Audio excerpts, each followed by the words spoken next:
Hello my YouTube family, welcome back to my channel Shweta Rajput versatile.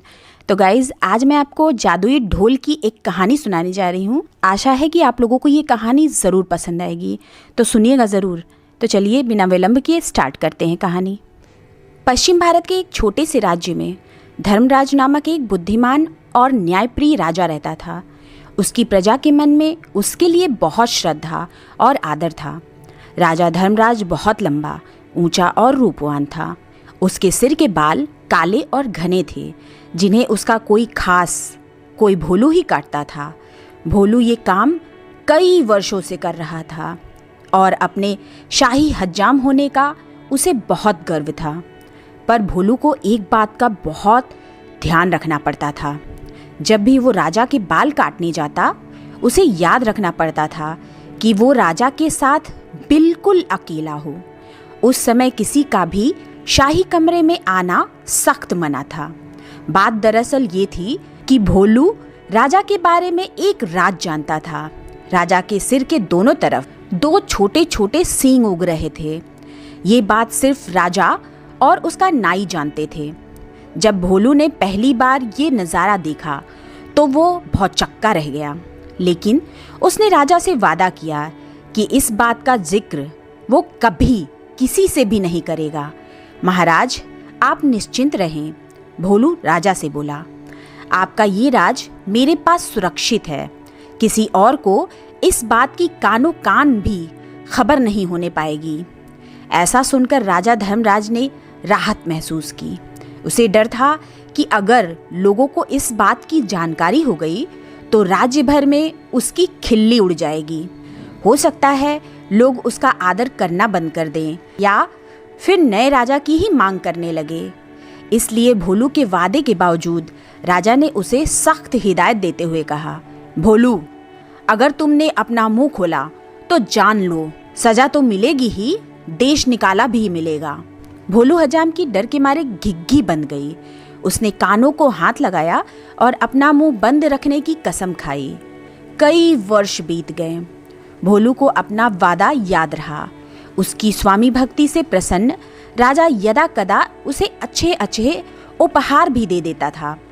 पर समय बीतने के साथ साथ भोलू के सब्र का बांध भी टूटने लगा।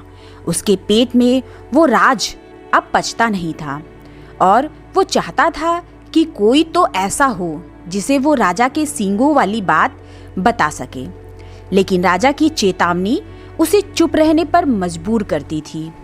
एक दिन भोलू राजा के बाल काटकर महल से लौट रहा था और रास्ते भर उसके सींगों के बारे में सोचता रहा। भोलू का घर एक छोटे से जंगल के उस पार था। ऊंचे ऊंचे पेड़ों और लटकती बेलों के बीच में से धीरे धीरे चलता हुआ भोलू जब थक गया तो सुस्ताने के लिए एक घने पेड़ के नीचे बैठ गया। भोलू को रह रहकर सींग याद आ रहे थे। फिर यकायक वो उठकर खड़ा हो गया। वाह, जवाब नहीं मेरे दिमाग का, भोलू बोला और उस पेड़ को देखने लगा जिसके तले वो बैठा था। भाई, इस पेड़ को तो बता सकता हूँ ना, राजा के उन अजीब सींगों के बारे में। अब ये रहस्य मेरे पेट में नहीं पचता। पेड़ तो बोल सकता नहीं और इस तरह किसी और को ये बात पता चलने का भी डर नहीं है। पेड़ के पास ये भेद हमेशा भेद रहेगा और मैं भी इस बोझ से मुक्त हो जाऊंगा। भोलू ने ऐसा निश्चय किया और जोर से बोला, हे पेड़, आज मैं तुम्हें एक भेद बताने वाला हूँ। हमारे राजा धर्मराज के सिर पर दो सींग है। हा हा, उसके दो सींग हैं। इतना कहकर हज्जाम बेतहाशा हंसने लगा और हंसता ही गया। हा हा हा हा, हो।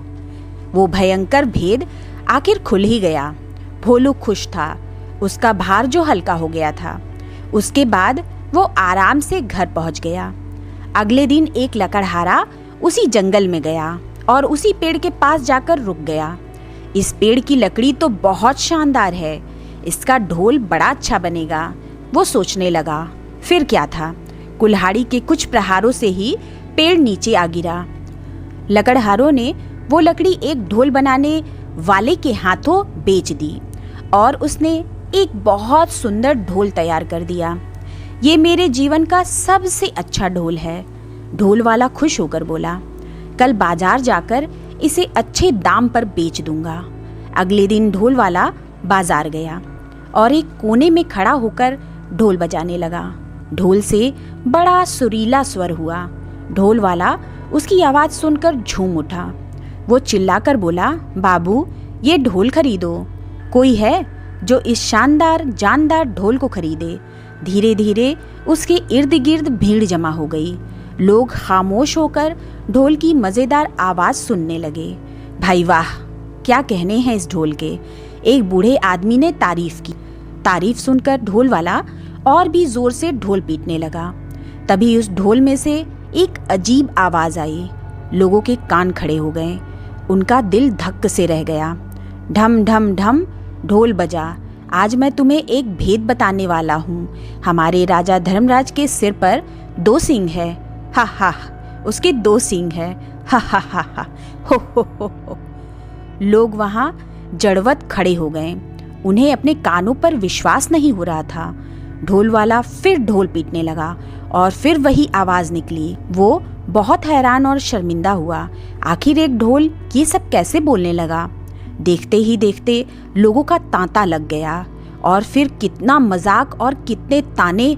उफ, हमारे राजा के 2 सींग, हमारे राजा के 2 सींग। लोग तो जैसे गाना गाने लगे। जब राजा धर्मराज ने सुना तो दुखी भी हुआ और नाराज भी।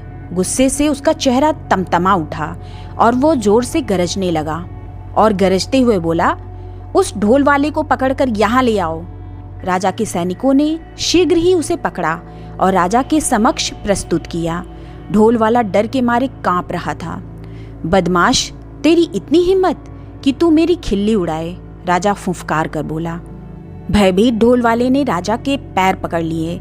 महाराज, वो गिड़गिड़ाया, मैंने तो एक लकड़हारे से कुछ लकड़ी खरीदी थी और उसी से ये ढोल बनाया है। मैं बिल्कुल नहीं जानता कि ये ढोल ऐसी बेहुदा बात कैसे बोल रहा है। मुझे क्षमा कर दीजिए महाराज। राजा ने लकड़हारे को बुलाया। जो लकड़ी तुमने ढोल वाले को बेची वो तुम्हें कहाँ से मिली? लकड़हारे को काटो तो खून नहीं, डरते हुए बोला, जंगल में एक पेड़ से मिली महाराज। तुम्हारी लकड़ी से बना ढोल बोलता कैसे है? राजा धर्मराज ने पूछा। मैं तो खुद हैरान हूँ महाराज, दुविधा में फंसा लकड़हारा बोला। मैं कई वर्षों से लकड़ी काटता और बेचता आया हूँ, पर ऐसा अचंभा पहले नहीं देखा ना सुना। अब राजा परेशान, लकड़ी कैसे बोलने लगी? राजा और उसके दरबार निरुत्तर थे, पर राजा धर्मराज ने भी ठान लिया कि इस घर के भेदी का पता लगाकर ही छोड़ेगा। वो सोचने लगा, उसके अलावा सिर्फ एक ही व्यक्ति ये भेद जानता था और वो था भोलू नाई।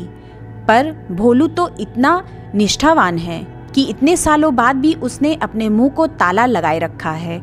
नहीं, भोलू ऐसा नहीं कर सकता। फिर भी उसने एक बार भोलू को बुला भेजा। भोलू को जल्दी से हमारे सामने पेश करो, वो अपने सैनिकों से बोला। भोलू नाई आया, ऊपर से नीचे तक थरथराता हुआ। भोलू, एक तुम ही हो जिसे मेरा भेद पता है। तुमने और किसे बताया? सच उगल दो वरना सजा पाओगे। महाराज, डर से भोलू हकलाने लगा। आप तो जानते ही हैं, मैंने कई वर्षों से अपना मुंह बंद रखा है, पर मेरे लिए ये बात छिपानी मुश्किल हो रही थी। मैं चाहता था कि कोई तो हो जिसे मैं ये राज बता सकूं। बोलते बोलते भोलू रुक गया और सिर झुकाकर खड़ा रहा। बोलते रहो, फिर क्या हुआ? राजा धर्मराज रुखाई से बोला। भोलू धीरे धीरे फिर बोलने लगा।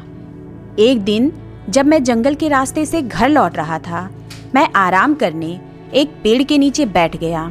बस आपके बाल तक काट ही रहा था और उन सींगों के बारे में भी सोच रहा था। काश मैं उनके बारे में किसी से बात कर पाता। आखिर मैं भी इंसान हूँ। तभी मेरे दिमाग में एक बात आई और मैं पेड़ को ये राज बताकर हल्का हो गया। सोचा कि पेड़ को बताने से क्या नुकसान।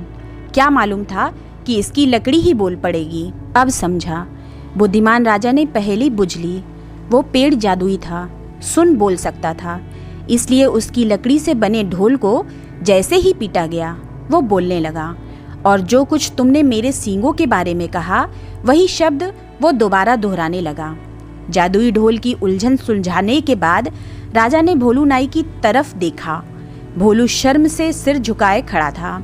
लकड़हारा और ढोल वाला भी पाने हाथ बांधे सजा का आदेश सुनने के लिए खड़े थे। राजा धर्मराज बुद्धिमान ही नहीं, न्यायप्रिय भी था। उसने तीनों को क्षमा कर दिया, क्योंकि वो जानता था कि ढोल के जादुई होने में उनका कोई दोष नहीं था। वो मुड़ा और उनसे बोला, मैं तुम सबको माफ करता हूँ, तुम तीनों लोग जा सकते हो। तीनों को अपने को क्षमादान मिलने पर विश्वास नहीं हुआ। राजा को नमन करते हुए वे बोले, राजन, आप महान हैं, आपकी इस कृपा के लिए शत शत धन्यवाद। तो कैसी लगी आपको ये कहानी? अगर ये कहानी अच्छी लगे तो मेरे चैनल को सब्सक्राइब करें और बेल आइकन प्रेस करना बिल्कुल ना भूलें, जिससे मेरे आगे आने वाली लेटेस्ट वीडियो की नोटिफिकेशन आपको तत्काल मिल सके। मेरे वीडियो को लाइक एंड कमेंट्स भी करें। मेरे वीडियो को अपने फेसबुक, व्हाट्सएप, इंस्टाग्राम पे अपने सारे परिवारजन को, अपने सारे दोस्तों को, अपने जितने जानने वाले हैं सबको शेयर करके इस कहानी का लुत्फ़ उठाने के लिए मजबूर कर दीजिए। तो चलिए मिलते हैं नेक्स्ट वीडियो में, तब तक के लिए जय श्री राम।